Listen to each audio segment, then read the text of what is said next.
Billboard magazine calls our next guest today's greatest arena rock band. They're multiple Grammy winners. Hey, don't laugh. That's what Billboard said. I'm not saying it. Billboard said it.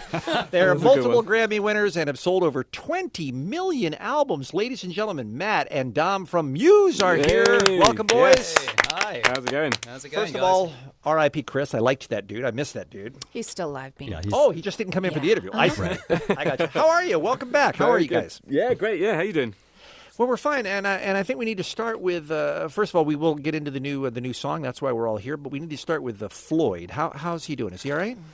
Yeah, he's great. He's got the cone of shame, as you guys. He does have the cone of of shame, shame. on his head because castrated him a few days ago. Hopefully not you. His Did you have a doctor do that, or you just do it with your teeth? His voice might be high enough for our album now, basically. It's it's amazing what you can find on YouTube these days. Oh, no, Tom. Imagine how confusing that is for a little dog to wake up and go, "What just happened?" And the worst thing about it is we had like this party on the weekend, and like there's loads of dogs there. There's like 5 other dogs there, and all they were doing was just licking his. Sorry. It's just got an empty. Yeah, but all the dogs purse. were like just sniffing him up, and he was like, he had his cone of shame on, just getting sniffed up all day long. I felt really bad for him. Well, now Floyd knows what it's Well, like we to be are a lady. delighted to see Floyd. We're very happy to see him. All right, so I told you right before the mics went on that I feel like it was like 3 weeks ago that you boys came in and hand-delivered Dig Down, and you're here back with another new song. And I like this trend of you hand-delivering stuff to KROQ. Oh, it's just, we're going to make a habit of this. We'll be back in another 2 weeks with another song. And another one after that. This is how we roll. But time's flying, isn't it? I mean, it feels like 3 weeks, doesn't it? But it's actually like, what? It's like it's May, I think. It's actually May last quite year. a while. Was it last May? Or I think it was last May. Yeah. And I you guys think work slow. Let's pick it up, for God's sakes. Yeah, and I think you told us at the time that the plan was you were going to be single, probably maybe even single, and then album. I think we're going to try and go single album if we can, but we'll see. We've speeded up. You'll be pleased to hear. We've speeded up. So we've got this song done. We've got about another 4 or 5 in the bag now. And more than that, maybe Where's 7, maybe 7 or 8. Yeah. The bag's in Santa Monica on 2nd Street. Yeah, it is. It is. Actually, I shouldn't give the address away because we might get hounded. But somewhere on 2nd Street, there's a bag of songs, basically. Are you in the mode of, hey guys, we're at work now and we're making an album, or is it just somebody calls somebody when somebody has an idea for a new song? Hey, let's run down there and cut it. We found ourselves in the mode, haven't we? This last 2-3 weeks. Last year was patchy because we had a bunch of shows. We did like 35 shows or something, and so we did that Dig Down song. Then we started recording a couple tracks about September, October time, and we sort of got a bit lazy and went, nah, whatever. Merry Christmas, see you in the New Year. Take some time off. And then, the New Year hit, and I was suddenly hit with like this desire to get in and work and you inspired go every day? and everything. You go every day? Yeah. We've been every day for the last two weeks. Yeah. Wow. And we did actually no. Where was it? We did the bass and drum stuff. We started when in was that? I can't Malibu remember. in Shangri-La Studios. So that was this year or last year? That was last year. That was last year. Oh no! You're right, no. Matt? Yeah. I'm a bit flaky. I'm a bit flaky today. I've been living in LA too long. I'm getting flaky. And so memory's flaky. So that actually that was last year. Sorry. Yeah, we started last year in Malibu, and then are now like finishing off a batch of songs in Santa Monica. Okay. But we're close. And then how many songs do you need for an album? 10, I believe, is the golden number. But I think there's 10 that we're working on. But we might have a few more spares that we might throw out now, in some other way. Yeah. You spoke with, I don't remember if you talked to Nicole, you talked to Kat, you talked to somebody at Acoustic Christmas last month, and you were saying how Thought Contagion, which is the new song that comes out today, you felt it was inspirational, it was optimistic, it was kind of a... Am I wrong? Is that not what your thoughts were? Matt's laughing. I would not describe Thought Contagion that way, no. I think Dig Down was pretty... that was like the last gasp of hope. Yeah, it was positive. Yeah. And this one is more on the dark side, let's say, yeah. And there's actually a track on the album called The Dark Side. All right. Which is one of our favourite tracks, actually, but we're just working on that at the moment. But this new song does sound like it was written for a stadium, though. It was written for a crowd to sing along. Right. Yeah, it sounds like a crowd, actually, doesn't it? Yeah. So that was Chris and I. We did that. We did about 10 each, didn't we, or something on that one, or 15 each? Something like that. Yeah, to try and make the sound of. We're still trying to get Dom to sing on something. When are you going to sing on something, Dom? Yeah, Dom. Yeah. Can't wait. Looking forward to it.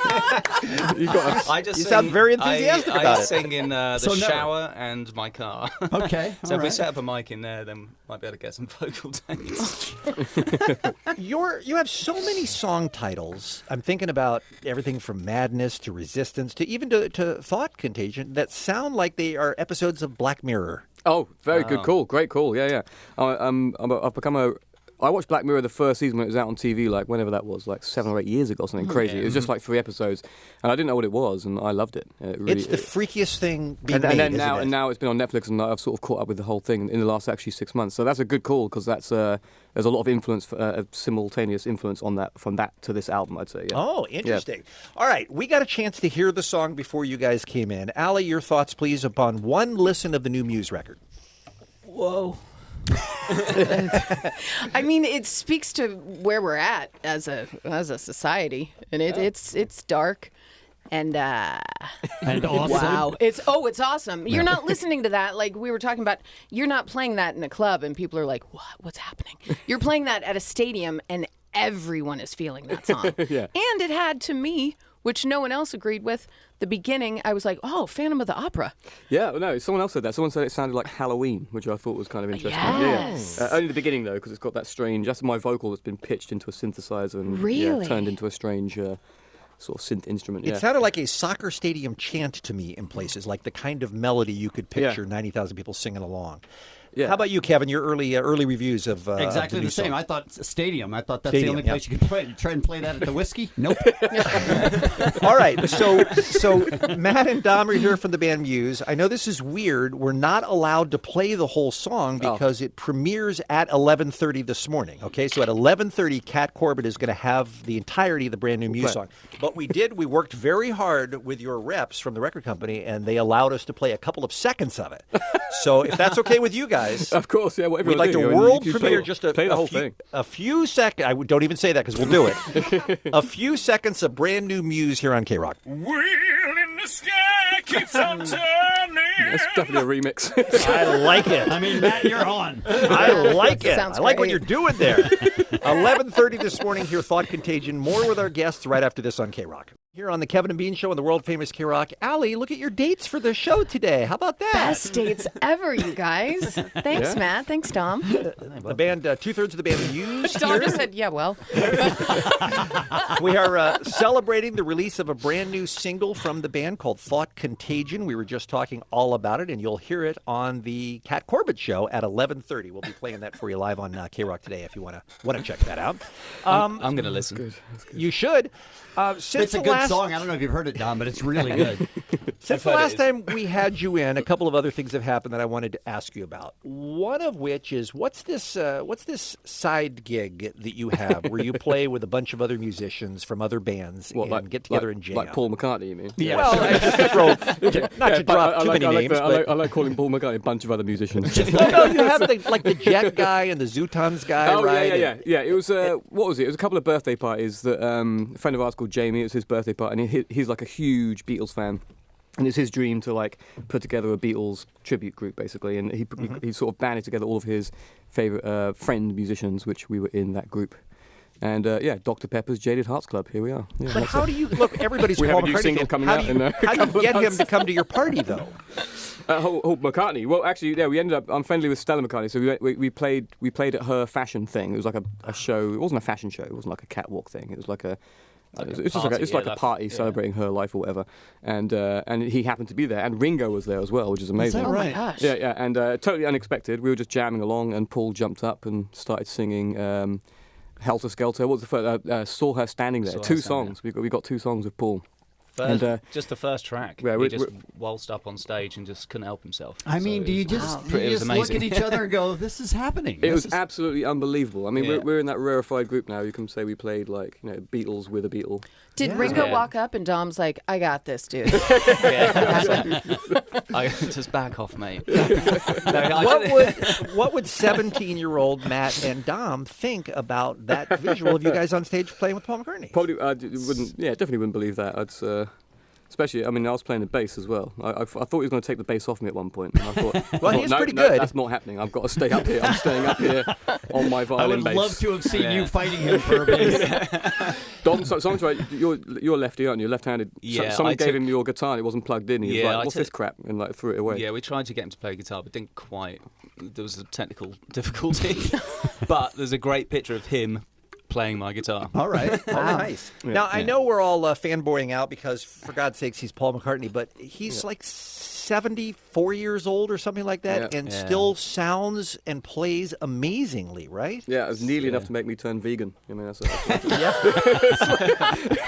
I mean, there's got to be something going on there. Do you know what I mean? I mean, he is seriously healthy, and his voice is great, and his energy is great. Do you know what I mean? So I don't know if it's anything to do with his eating habits. That's very cool, though. That is very cool. Or just a positive mentality. He's got an amazing vibe. Do you know what I mean? Just about him. Yeah. He's got a great energy and just a cool guy. Yeah. All right, the last thing I wanted to ask you about that happened since you were in a few months ago, and that is the charity gig that you did in London, I think at Shepherd's Bush or something a few months ago. And you did a set with almost songs you never play and B-sides and stuff like that you dragged out for the first time in a lot of cases. And I'm wondering, how difficult is that, even though you wrote and recorded those songs, to be able to reproduce them on stage when you haven't ever played them before?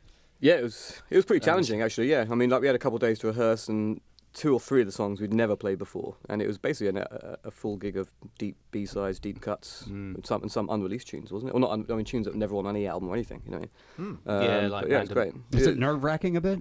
Oh, it was actually great. Really fun. It felt great, yeah, because it was like there were some of the deeper, weirder tracks that I thought would never see the light of day anywhere. Do you know what I mean? So it was great to have a reaction like that. Are there songs that you have that you love, but just don't seem to strike a chord with anybody? You know what I mean? Like, cause certain bands have songs that take off and the public love them, and you can't get away without playing it. Yeah. But I wonder if there's some that you just are in love with, and nobody else shares your passion. There's definitely a couple here and there, but I'd have to think about Well, them. like Fury. Fury's like that was one that was. I mean, it was my favourite song on the Absolution album, but Dom and Chris shot it off the album because they thought it wasn't good enough. Way to go, that? Dom. Yeah, there you go. I'm going to blame you. I'm going to blame you on that one. yeah. But I don't know what to say about And Easily was But the that- other one that didn't make the album, but I think should have been on the album. But yeah, Fury's a song that we really love playing, but no one really knows it apart from like Well, the let me play a hardcore clip fans. from it. Wheel in the sky keeps on turning. I mean, it's good stuff, you guys. All right, honestly, before we run out of time, though, I got to We've be got a honest, beat to those that. two sounded the same. before we run out of time, you've got some festivals for 2018, Bottle Rock and Bonnaroo, and I think you're doing a little bit of Europe and whatnot. What lay it out for me the next 12 months for Muse and Muse fans. Yeah, so we're doing a couple of festivals to keep ourselves sharp this year. Whilst making the album, we're going to finish off the album, put out at least another 1 or 2 singles after Thought Contagion. Album, hopefully, later this year or early next year, later this year, depending on what we do with this single thing, you know. And then next year we'll do like some insane, like, you know, production world tour thing. Like, you know, we'll reinvent the wheel of touring, basically. Yeah. Do you look forward to that? Do you look forward to a year or 2 of touring and coming up with a whole new stage set and the whole thing? Yeah, Yeah, I mean, absolutely, yeah. yeah. I mean, looking forward to this one because we've got some pretty cool ideas. We're going to be doing something hopefully that's never been done before. I think. And that's That's how Paul the McCartney plan. play with you every night. Yeah, basically, yeah. That's it. Get him on for Helter Skelter to close the show. That would be gold. Yeah. All right, 11:30 this morning, Kat Corbett is going to premiere Thought Contagion for you. Brand new music from Muse. We've been lucky enough to hear it early today. I think the kids are going to like it, you guys. Oh, it's amazing. Yeah, Oh, cool. I think this is thanks. this is going to be you're going to be hearing this one a lot this spring and summer here on the world famous KROQ. All right, anything else, boys, from you before we let you go? We love you. And you as well. Bye, Floyd. It gets Cheers. better. Thanks.